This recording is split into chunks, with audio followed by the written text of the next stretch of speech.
London থেকে নেতা দেশে নামার পর বিএনপি পরিবর্তন হয় নাই, লন্ডনের নেতা নিজেই নতুন বিএনপি হয়ে গেছেন।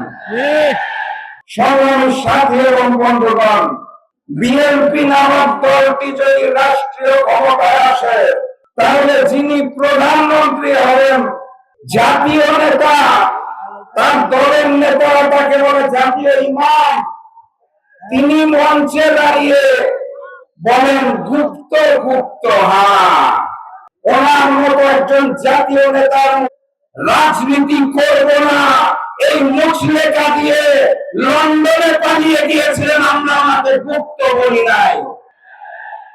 উনি যখন লন্ডনের মাটিতে বসে ভিডিও করে রাজনীতি করেছেন লুকিয়ে থেকে, ওনাকে আমরা গুপ্ত বলি নাই। উনি যখন দেশনেত্রী বেগম খালেদা জিয়াকে বালু ট্রাক দিয়ে আটকে রাখা হয়েছিল, তাও দেশে না এসে বিদেশ থেকে আহ্বান জানিয়েছিলেন, ওনাকে আমরা গুপ্ত বলি নাই। দেশনেত্রী বেগম খালেদা জিয়াকে যখন গ্রেফতার করে তিলে তিলে জেলখানায় অত্যাচার করা হয়েছিল, উনি তাও দেশে আসেন নাই, লুকিয়েছিলেন লন্ডনে, ওনাকে আমরা গুপ্ত বলি নাই।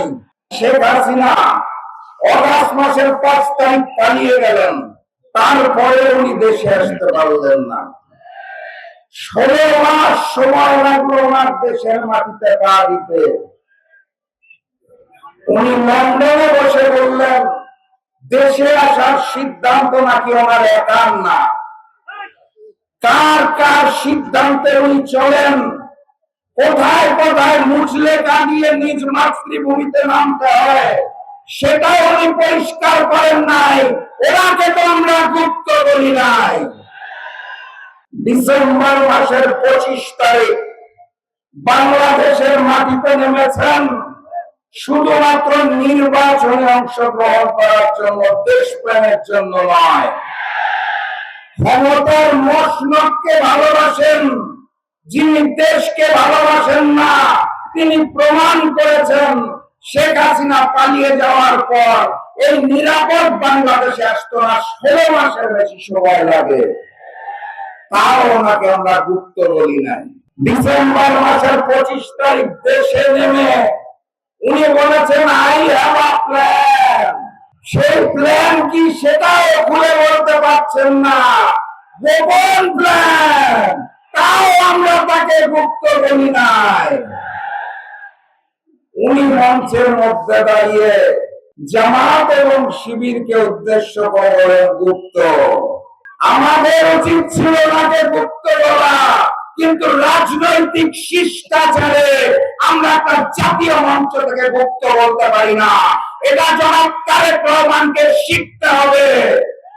এই বাংলাদেশ মজলুমের বাংলাদেশ, এই বাংলাদেশ আবু সাইদের বাংলাদেশ, এই বাংলাদেশ শহীদ ওসমান হাদির বাংলাদেশ, এই বাংলাদেশ আলেম ওলামাদের বাংলাদেশ, এই বাংলাদেশ আল্লামা দেলোয়ার হোসেন সাঈদীর বাংলাদেশ, এই বাংলাদেশ কোন চাঁদাবাজের নয়।